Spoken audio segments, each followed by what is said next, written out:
साथियों, आज मैं आपसे भारत के पश्चिमी समुद्र के अंदर पाए गए एक ऐसे ऐतिहासिक एवं प्राचीन नगर की बात करूंगा जिसमें 900 से ज़्यादा महल थे। कहा जाता है कि ये सभी महल स्वर्ण युक्त थे। इसके पीछे की कहानी जितनी जादुई एवं रहस्यमयी है, उतने ही निर्माण की कहानी धार्मिक एवं आध्यात्मिक है।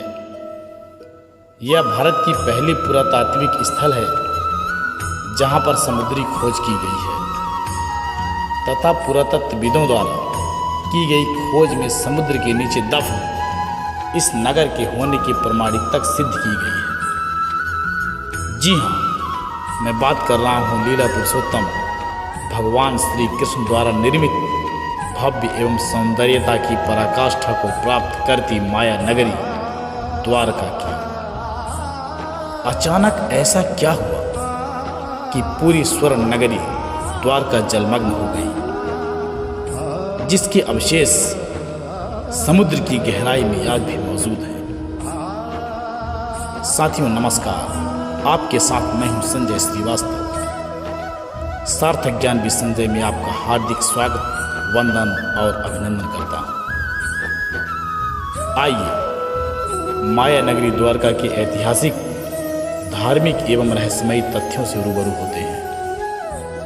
आपको ज्ञात होगा कि हमारी धार्मिक पुस्तकों एवं ग्रंथों द्वारा द्वारका को पूरे ब्रह्मांड में अद्वितीय होने की संज्ञा प्रदान की जाती रही है।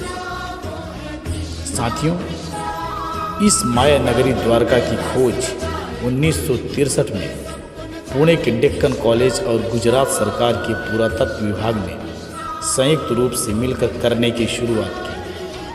पाए गए कुछ अवशेषों के आधार पर अंदाजा लगाया कि अवशेष द्वारका के हो सकते हैं, लेकिन यह खोज अपने आप में पूर्ण नहीं थी, क्योंकि ऐसा कोई ठोस सबूत उनके हाथ नहीं लग पाया जिसके आधार पर वह अपने तथ्यों को सत्यता की कसौटी पर खरा उतार सके।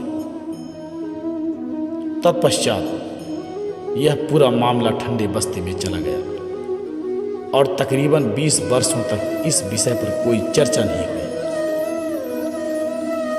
तदुपरांत 20 वर्ष बाद 80 के दशक में माया नगरी द्वारका के खोज में एक नए अध्याय का उदय हुआ, जब भारत के प्रसिद्ध अंडर वाटर पुरातत्वविद डॉक्टर S.R. राव के नेतृत्व में भारतीय सर्वेक्षण ने वर्तमान द्वारका के समुद्र को खंगालने का महत्वपूर्ण फैसला लिया, जिसका अंतिम परिणाम प्राचीन द्वारका के नगर के रूप में सामने आया। वर्ष 1981-82 के रोचक और हैरान करने वाले एक हादसे ने इसका आधार स्तंभ तैयार किया, जिसके अंतर्गत द्वारकाधीश मंदिर के पास स्थित एक इमारत को गिरा दिया जाता है, क्योंकि इस इमारत ने मंदिर को ढककर उसकी सुंदरता पर ग्रहण लगा रखा था। लेकिन यह क्या, उस इमारत की नींव के अंदर जो कुछ मिला वह किसी को भी आश्चर्य से भर देने के लिए पर्याप्त था। वहां किसी बहुत प्राचीन इमारत के अवशेष दिखाई दे रहे थे, संभवतः किसी विशाल मंदिर के। इन अवशेषों पर तहकीकात के लिए प्रोफेसर राव को बुलाया जाता है। प्रारंभ में प्रोफेसर राव को अन्य कार्यों की तरह यह भी एक साधारण कार्य लगता है, लेकिन प्रोफेसर राव स्वयं चमत्कृत तब हुए जब उन्हें पता चला कि वे हिंदू धर्म की सबसे महान खोज करने में अद्भुत सफलता अर्जित कर चुके हैं।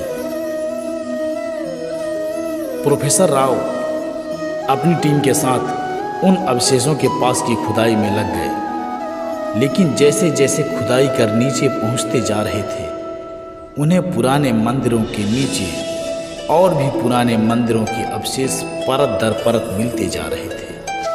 करीब 100 फीट तक खुदाई करने के बाद वे सबसे आखिरी मंदिर के अवशेष के पास पहुंचे और उसके बाद मिली चीज़ों ने प्रोफेसर की जिंदगी ही बदल दी।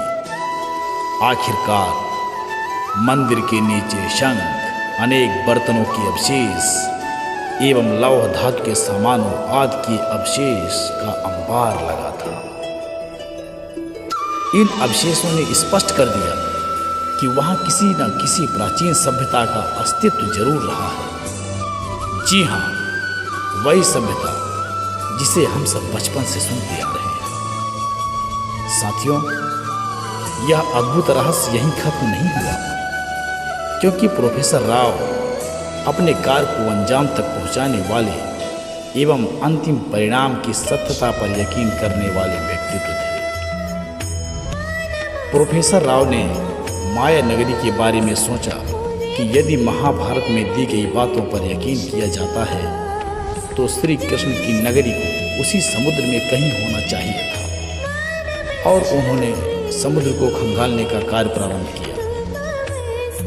लेकिन चुनौती इतनी बड़ी थी कि इतने विशाल समुद्र में आखिरकार देखे तो देखेगा।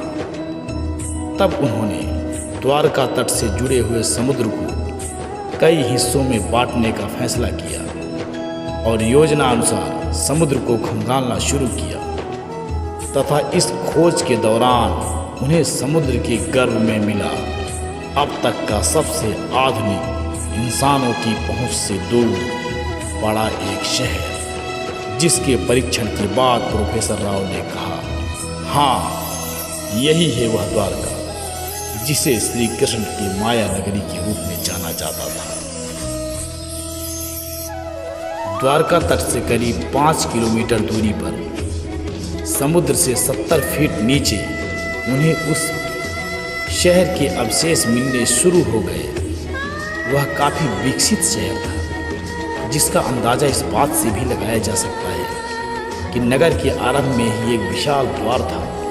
पक्की सड़कें, नालियाँ, पत्थर से बने घर तथा इस शहर के चारों ओर बहुत लंबी दीवारें थीं, जिसमें कई द्वार थे।